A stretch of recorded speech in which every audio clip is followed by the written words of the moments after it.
Welcome back dito sa channel natin. Andito tayo ngayon sa Park Links, isang development ng Ayala Land. Pupunta naman tayo dyan sa kabila sa may Bridgetown. I-update natin yung mga latest na development dyan.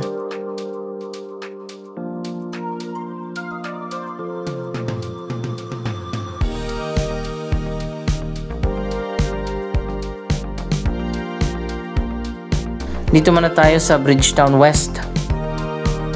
Ito ang GVF Center 1 and 2, mga premium office towers na natapos na.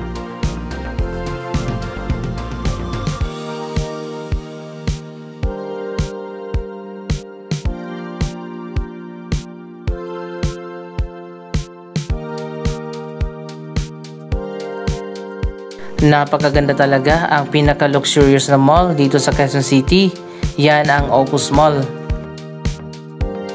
Mamaya pupunta tayo dyan.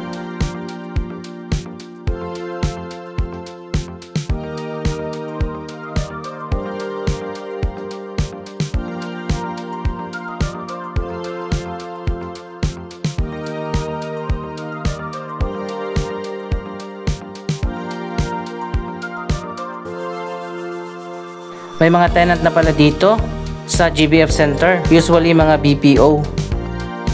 May mga nagbukas na rin ng mga cafe dito sa baba.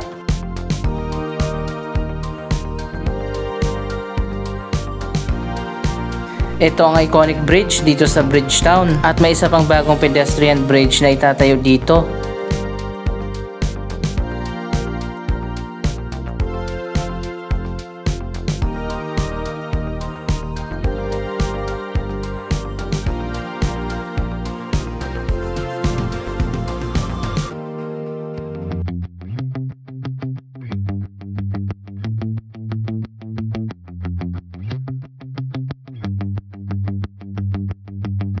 So ayan guys, ito na ngayon ang latest na progress sa Hotel 101.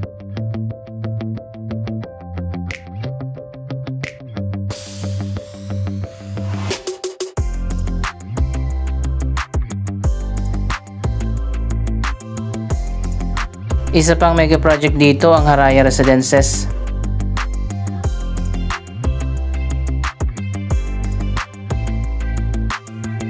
Kanina lang ay galing tayo doon sa Park Links.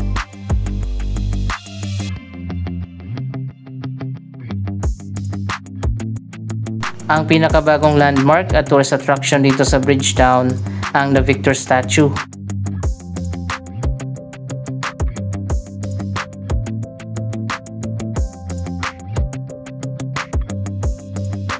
Ang Haraya Residences ay dalawang ultra luxury residential towers. Ito ay joint venture project ng Robinsons Land at Shangri-La Properties.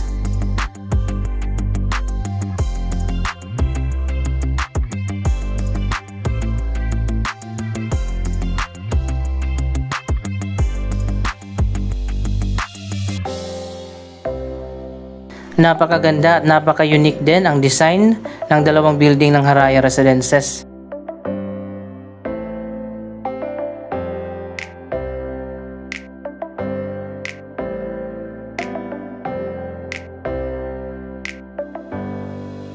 Ito yung street na connected na doon sa Park Links pero may harang pa dyan sa gitna.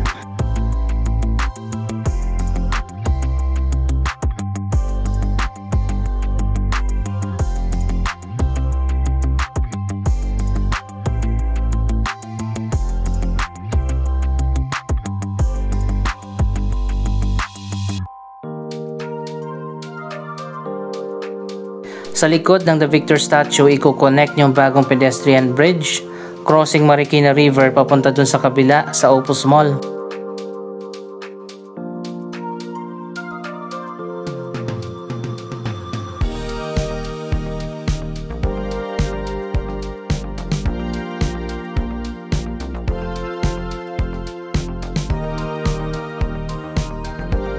Dito sa tulay, meron namang pedestrian walkway pero napakasikip.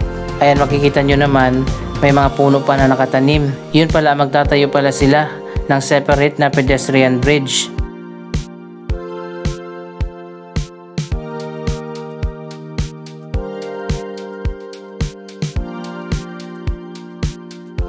Ang project na yan yung inaabangan natin kung kailan sisimulan.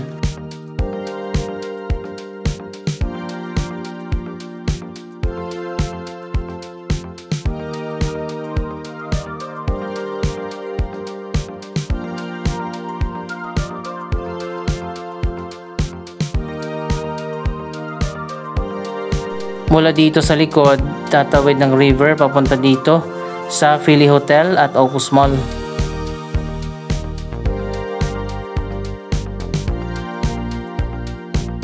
Siguro dito sa side i-connect, abangan natin yan. Ang Opus Mall ang pinakabagong luxury mall dito sa Quezon City. Napakaganda nga dito. Tingnan naman natin ang latest at mga bago na mga stores at mga restaurant.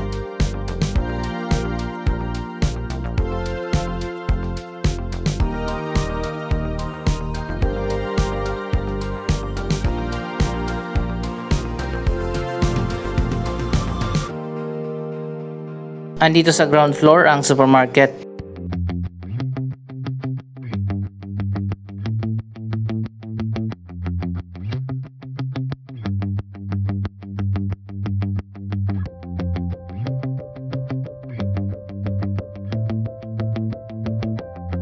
Unti-unti nang dumadami yung mga nagbukas na ng mga stores.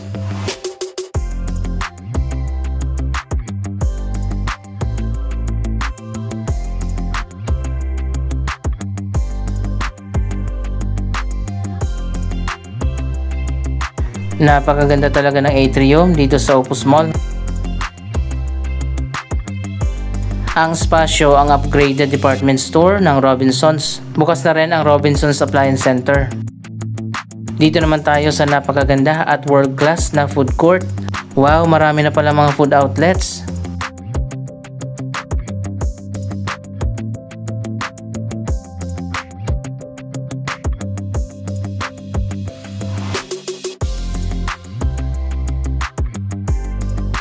So ayan guys, nadagdagan na nga ang mga food outlets dito. Napakaganda ng food hall na to na connected na rin sa Philly Hotel.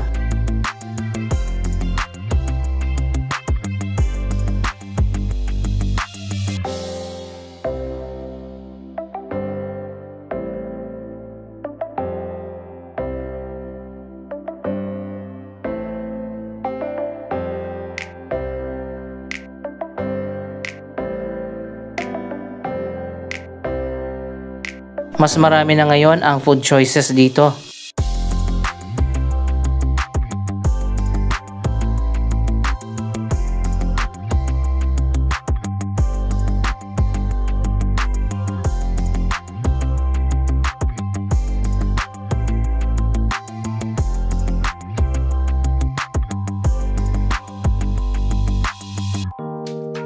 Dito naman sa likod may overlooking view. Makikita natin ang Bridgetowne East.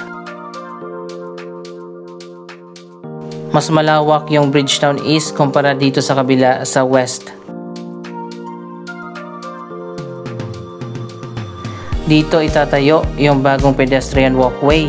Sana maganda yung design, dapat gawin nilang glass. Tatawid yan dito, i-connect sa Opus Mall.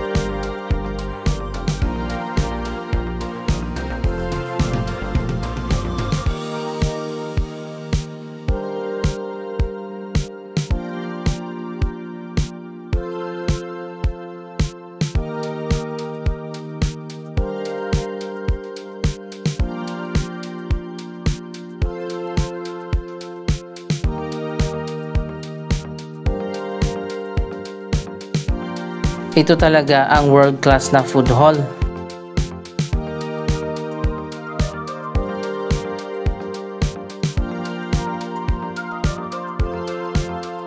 At dito sa kabila binuksan na ulit yung overlooking view.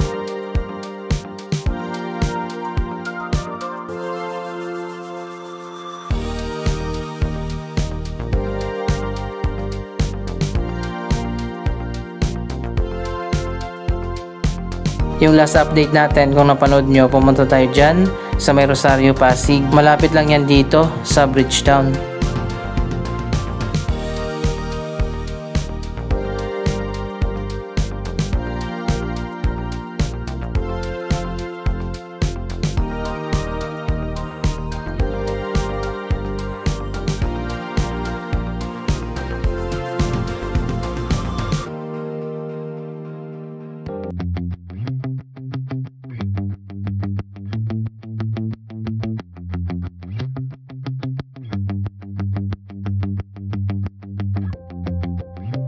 Sana nga magbukas na lahat ng mga food outlets dito.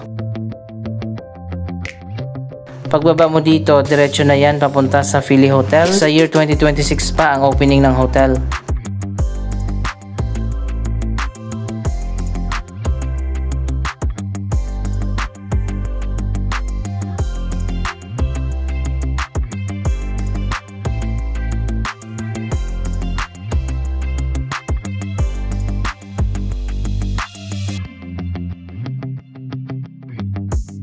Hindi lang food outlets, may mga restaurant na rin na nagbukas na.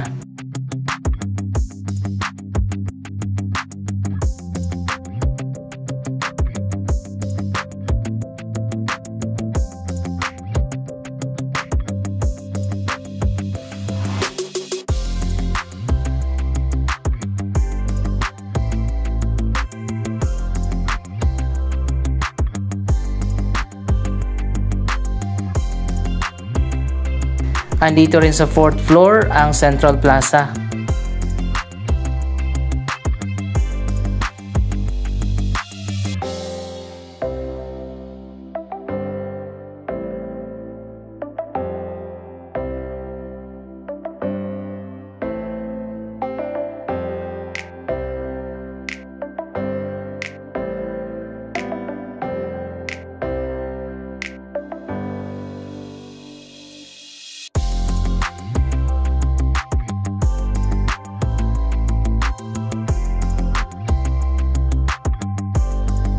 Mas maliwanag naman dito sa taas.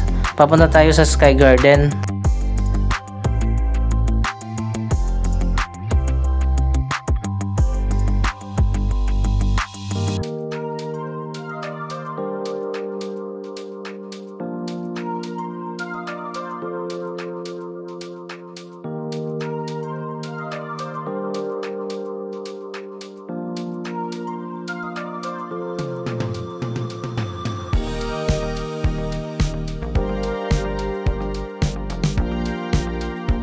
Tapos na yung Philly Hotel na connected na rin dito sa Opus Mall.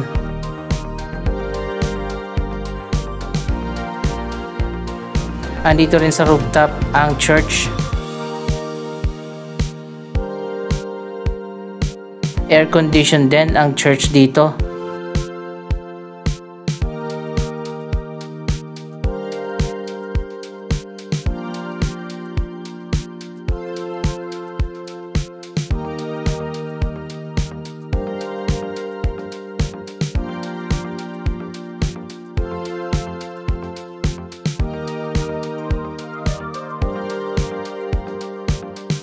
Majority pa rin dito sa buong mall ay coming soon pa yung mga stores at mga bagong restaurant.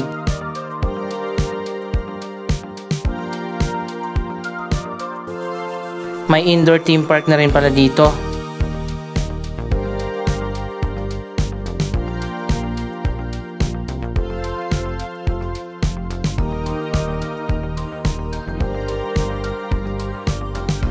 Andito rin sa taas ang napakaganda na cinema.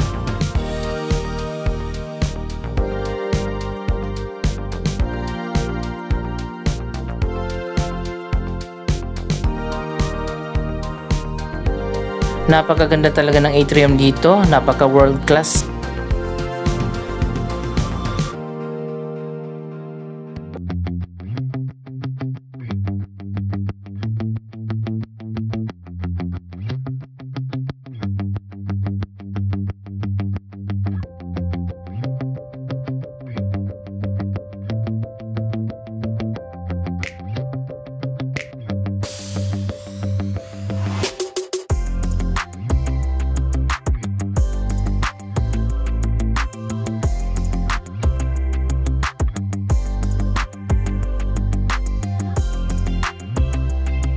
Yan muna ang latest update sa iba't ibang mga developments dito sa Opus Mall at sa Bridgetown. Mag-comment lamang dyan sa baba ng inyong mga reaksyon. Maraming salamat sa inyong panonood. Huwag kalimutan na mag-subscribe for more updates. Thank you for watching.